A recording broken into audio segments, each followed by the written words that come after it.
Swastiastu pemirsa Bali TV, kembali saya Dewi Neri menjumpai Anda dalam Bali Postok. Kali ini saya bersama dengan Kepala Badan Penelitian dan Pengembangan Bapak Wayan Swambara SHMM. Kita ingin berbicara apa sih tugas-tugas Balitbang dan rencana ke depan ya di tengah pandemi COVID-19.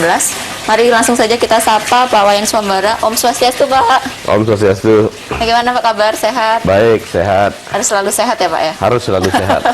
Karena di situasi pandemi ini kesehatan paling penting Pak. Ya, nomor satu kesehatan sekarang. Pak, jadi apa sih Pak tugas-tugas dari Balitbang ini Pak?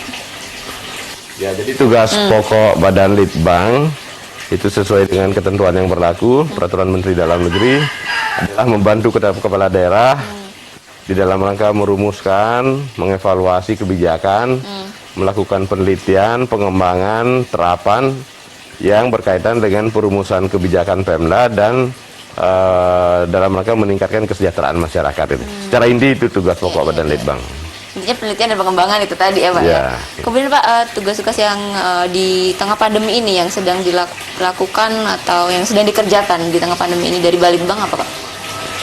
Ya, sebenarnya di tengah kondisi Balitbang juga kami melakukan forum-forum diskusi, melakukan kajian terhadap berbagai kebijakan-kebijakan Pemda, termasuk memberikan sumbangan pemikiran kepada pimpinan apa yang bisa dilakukan oleh Pemda di tengah situasi krisis yang seperti ini gitu ya. Ya katakanlah PAD Kabupaten Badung turun ya. Kemudian PHK juga masyarakat cukup banyak gitu. Betul. Kemudian di pedesaan juga situasinya berat, tidak hanya di perkotaan gitu ya. Tentu memerlukan pemikiran-pemikiran, ada hal-hal yang perlu diredesain dalam rangka mempertahankan kehidupan pada saat kondisi yang seperti sekarang ini gitu ya. Nah itu ada beberapa yang kita lakukan dan kita sampaikan kepada pimpinan. Iya, iya. Dan di situasi pandemi ini Bali yang sangat terdampak ya, karena dari pariwisata ya Pak ya. Yeah. Ini sangat merasakan dampaknya. Dan infonya juga ada sebuah inovasi baru gitu ya, Agroteknopark gitu Pak. Yeah. Mungkin bisa diceritakan dulu Pak, di mana itu bisa di. Yeah. Jadi begini, memang selama ini ikon kita adalah pariwisata. Yeah. Nah kemudian dengan kejadian pandemi ini banyak pihak, praktisi, akademisi menyampaikan pandangannya bahwa kita mesti memperkuat sektor pertanian gitu ya. Nah saya sendiri berpendapat sangat setuju gitu ya. Tetapi dengan catatan bahwa pariwisata tidak mungkin kita tinggalkan, itu tetap gitu. Tetapi kita perlu menambah satu lagi pilar pembangunan ekonomi yang kuat, yaitu adalah sektor pertanian. Nah, tetapi selama ini sektor pertanian dikesankan oleh beberapa pihak bahwa pemerintah daerah kurang berpihak, anggaran kecil gitu ya, dan lain sebagainya. Bahkan ada yang menyuarakan rombak kebijakan sektor pertanian. Nah, saya pikir sebagai satu pandangan, pendapat itu boleh-boleh saja. Tapi kemudian terus formula yang bagaimana yang akan kita lakukan? Kan ini yang belum pernah saya lihat secara konkret. Solusi yang ditawarkan ya Pak ya? Solusi yang ditawarkan. Nah kami dari Pemda Badung dalam hal ini Balitbang saat ini sedang mengerjakan satu kegiatan pembangunan Badung Agroteknopark. Badung Agroteknopark. Nah, tempatnya di desa Belok Sidan, Kecamatan Petang. Kebetulan ketua timnya adalah saya gitu. Nah konsep yang kita tawarkan, petani tidak kehilangan tanahnya, kemudian mereka tetap bekerja. Tapi mereka juga punya penghasilan untuk jangka panjang gitu. Nah itu bagaimana Pak? Nah, jadi langkah yang kami ambil adalah setelah melakukan kajian potensi lahan, kami mengontrak tanah petani itu. Jadi sistem kontrak. Ya, jadi di Badung Agroteknopark ini ikonnya adalah kopi. Jadi tanah petani kita kontrak selama 10 tahun. Mengapa 10 tahun? Ada pertimbangan administratif. Sekaligus juga saya kira cukup waktu untuk transfer knowledge dia petani. Nah, ya appraisal, sesuai appraisal kita kontrak. Berarti petani kan sudah dapat uang kontrak dia. Nah kemudian ketika tanahnya sudah dikontrak, berarti semua hak yang ada di atas tanah itu, kebun kopi dan lain-lain adalah menjadi hak Pemda. Lalu petaninya bagaimana? Petaninya kita angkat menjadi pekerja di sana gitu. Sehingga masih tetap punya penghasilan bulanan gitu ya. Nah kemudian dalam proses sekarang yang sedang berlangsung, petani-petani pemilik tanah ini kita wadahi dalam satu koperasi yang berbadan hukum. Sementara Pemda sendiri juga membuat perusahaan daerah itu. antara perusahaan daerah dan koperasi badan hukum petani inilah yang akan kita gabung menjadi satu perusahaan bersama. Nah, dengan demikian berarti antara koperasi petani yang berbadan hukum dengan Pemda kan sama-sama menjadi pemegang saham di tanah itu dia, di perusahaan itu gitu ya. Nah, sehingga dengan demikian kalau dia sudah menjadi satu perusahaan bersama, tentu menjadi tekad bersama untuk memajukan perusahaan itu, pengelolaan Badung Agro Technopark. Nah, di dalam mekanisme koperasi tentu ada lagi berapa luas tanah yang dia punya. Nah, itu pun dipersentasekan nanti.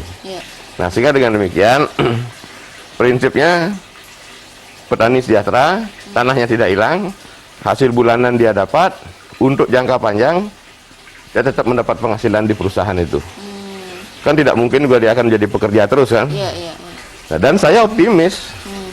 Jadi untuk kopi, kalau itu kita bisa lakukan, mulai dari penanaman sampai jadi kopi bubuk dan kita packing, itu bisa kita lakukan. Dan sekarang di kebun ATP kita sudah petik merah, sudah berbuah kopinya. Ya, jadi sudah berbuah. Ya, karena ini proses, karena kondisi kopi agak berat, pendanaan ya tentu ya harus jalan perlahan-lahan dulu lah. Artinya ini di 2019 tahun ketiga Pak ya? 2019 akhir kita nanam. Oh, tahun kedua ya Pak? 2021 ini sudah petik. Artinya sudah mulai kelihatan nggak hasilnya Pak ya? Ya. Kemudian Pak, pengembangan kedepannya ini akan seperti apa? Ya, pengembangan kedepannya dia akan menjadi satu destinasi pariwisata juga. Pariwisata. Ya, jadi ada kombinasi. Memang ada kebun kopi yang dilihat. Di dalamnya ada fasilitas. Ada restoran, couple wedding, camping area gitu ya, jogging track. Nah, kemudian ada laboratorium, karena namanya Technopark kan. Ada laboratorium, dan sekarang petani kita di sana sudah bisa mulai mengawinkan bibit kopi. Jadi sudah nanam bibit baru dari kerja hasil petani itu. Itu sudah dilakukan gitu. Artinya petani kita memerlukan pendampingan. Dan ternyata mereka itu punya kemampuan gitu. Nah, sekarang kan ini yang mesti dikelola, mesti diorganize dengan baik, sehingga bisa menghasilkan sesuatu juga dengan baik gitu ya. Dan harapannya ini juga bisa dilakukan oleh kabupaten-kabupaten lain ya Pak ya, ini karena untuk memperkuat pengembangan pertanian juga. Ya, saya pikir di Bali, oke lah, pariwisata sudah lah ya. Nah, itu tetap sekarang. Tapi apakah semua daerah kabupaten kota harus membangun hotel? Saya kira kasus pandemi COVID ini jadi pelajaran. Nah, tentu katakanlah normal, tapi normal yang dibuka kan tidak normal seperti dulu kan. Membutuhkan investasi yang besar, berarti tidak terlalu menjanjikan pariwisata lagi, walaupun menjanjikan, tapi tidak terlalu gitu ya. Nah, oleh karena itu saya berpikiran sektor pertanian ini masih cukup potensial, tetapi sekali lagi konsepnya ini adalah dari hulu ke hilir.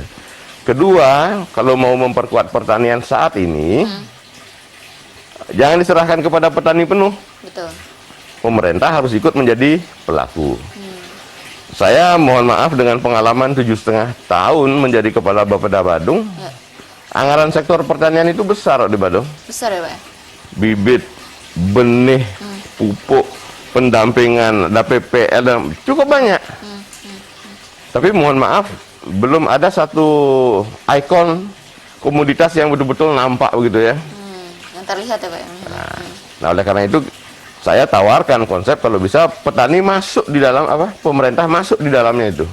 Jadi pemerintah ikut di dalamnya, ajak bersama petani. Nanti pun konsep kami di ATP, begitu 5 tahun break even point, tahun ke-5, 10 bisa jalan, Pemda mungkin sudah mundur lagi, nggak terlalu lagi. Silakan. Profesionalisme antara perusahaan yang dibentuk oleh pemerintah dan petani itu gitu kan. Artinya tugas dari pemerintah ini mendampingi ya Pak ya, mendampingi sehingga bisa dampingi, motivasi gitu ya. Kemudian diedukasi juga petani kita gitu ya. Sehingga ke depan tidak lagi ada kesan jadi petani itu berlumpur-lumpur, enggak ada saya kira. Dan itu masih menjanjikan. Contoh kopi sekarang ya. Saya optimis ini besar, bisa jadi. Kopi 1 kilo harganya berapa sekarang? Katakanlah 30.000. 1 kilo 30.000. Kita minum di coffee shop. Satu cangkir harganya berapa? 27 sampai 30 ya Pak? Sampai 27 sampai 30. Isi kopinya berapa? Di cangkir itu. Ya 1 sendok teh kecil Iya, kan? iya, iya. Ya. Nah, kita ingin wilayah Badung Utara ini kita kembangkan menjadi destinasi yang seperti itu. Nah, kita juga tidak berharap wilayah Badung Utara itu sama dengan wilayah Badung Selatan penuh dengan bangunan-bangunan beton hotel, jangan. Iya. Jadi fungsi konservasinya dia tetap, tetapi dalam fungsi konservasi ada diversifikasi beberapa kegiatan-kegiatan ekonomi, ya ini harus dilakukan. Saya kira masih banyak yang bisa dilakukan dengan pola ini. Katakanlah cabai, Iya. katakanlah tomat, ya. Nah, pasar saya kira kalau sudah konsepnya hulu ke hilir, ada sentuhan teknologinya, saya kira pasar masih bisa menerima.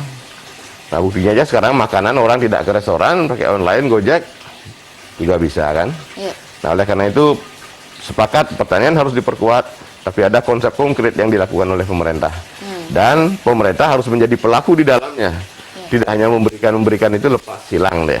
Itu pengalaman saya ya. Betul Pak. Jadi memang harus ada, pemerintah harus masuk Ya. di dalamnya. Pak, melihat hasil dari pertanian nih Pak, banyak petani yang merasa putus asa karena mungkin harga di pasar murah tidak sesuai dengan cost yang dikeluarkan. Itu bagaimana Pak? Ya, itulah karena petani kita ini kan konvensional. Iya. Mohon maaf. Saya lihat kita tidak memiliki petani yang sejati. Petani sejati itu apa? Artinya petani memang betul-betul pure, Siap. full dia untuk bertani. Ya. Tapi kan petani sebentar, habis itu jadi juru gamel. Habis itu petani sebentar jadi tukang bangunan. Iya. Habis itu petani sebentar kemudian metajat lagi gitu kan. Nah, ini nih mesti dirubah. Kalau negara-negara lain tanah pun dia tidak punya, Ya, tapi bisa menghasilkan tapi lebih hasil banyak. pertaniannya bagus, kenapa kita tidak kan? Ya perlu dilakukan perubahan mindset petani. Ya agak keras sedikit lah kalau kita ingin maju kan, karena merubah pola lama ke pola baru gitu. Nah ini pemerintah harus betul-betul menjadi trigger di sana. Ya. Saya optimis, saya yakin itu bisa. Bisa Pak ya? Saya yakin itu bisa. Dan itu juga akan menarik minat anak-anak muda untuk bergerak di sektor pertanian kan. Betul. Ya. Ya. Karena itu punya potensi ya Pak ya? Satu potensi. Nah keuntungan lagi yang kita mengontra ya. Ada pihak ketiga dan investor datang melihat kebun. Hamparan kebunnya kelihatan. Ya. Suasana kejiwaan buyers juga ada. Tapi kalau di sini 50 hare, di sana 20 hare, di sana 1 hektar, ditanya mana lagi kebunnya Pak? Ada di sana, ada di situ, ada. Kurang minat. Suasana kejiwaan buyers terganggu. Iya. Tidak bisa meyakinkan buyers. Jadi diragukan persoalan kualitas, kuantitas produk gitu ya. Ya. Saya kira ini yang mesti dilakukan sekarang. Artinya penting dalam pemilihan tempat juga ya Pak ya? Oh iya. Sangat agar strategis seperti itu. Nah Pak, kemudian mungkin terakhir Pak yang ingin disampaikan kepada pemirsa Bali TV terkait tentang Balitbank ini, kemudian tentang pengembangan pertanian. Ya, kita tidak bisa menutup mata terhadap fakta yang ada sekarang. Ya. Bahwa pandemi ini telah menyentuh peradaban kita, Betul. kemudian telah menyentuh semua sektor-sektor kehidupan. Tetapi pada sisi lain kita harus mampu bertahan hidup. Oleh karena itu kita perlu mencari alternatif-alternatif lain, karena kita masih memiliki potensi. Nah hanya saja di dalam mengoptimalkan pemanfaatan potensi itu perlu redesain konsep, perlu redesain pemikiran. Mudahkah itu? Tidak mudah, Betul. berat gitu ya. Nah dalam konteks itulah pemerintah perlu berperan bersama-sama masyarakat. Mari kita akan lakukan sesuatu yang baru. Tidak harus tiba-tiba besar ya. Mulai dari yang kecil, tapi ada landasan-landasan yang kita bikin. Nah kalau kita sepakat dengan itu dan tidak berada pada posisi yang saling menyalahkan, Astungkara saya yakin Bali tetap aman, ekonominya kuat. Karena di daerah-daerah kabupaten kota lain di Bali, saya lihat potensi-potensi pertaniannya juga ada. Kenapa ini tidak dikolaborasikan gitu ya? Ada pabrik coklat di Jembrana namanya, ada kopinya di Badung, ada jeruk di Kintamani gitu ya. Masih banyak kan bawang putih, bawang merah, masih banyak. Nah sekarang ini perlu dimodernisir pemikiran-pemikiran petani kita untuk menghasilkan sesuatu yang bisa mendatangkan nilai lebih. Saya kira itu yang bisa saya sampaikan. Luar biasa, Pak. Terima kasih banyak, Pak, kasih. informasinya. Oke, sehat-sehat ya, Pak. Sehat, sama-sama. Ya. Baik pemirsa, demikian tadi wawancara kami bersama dengan Kepala Balitbang Kabupaten Badung, Pak Wayan Swambara. Demikian Bali Posto kali ini, saya Dewi Neri. Terima kasih atas perhatian Anda. Sampai jumpa. Om Santi, Santi, Santi Om. Terima kasih.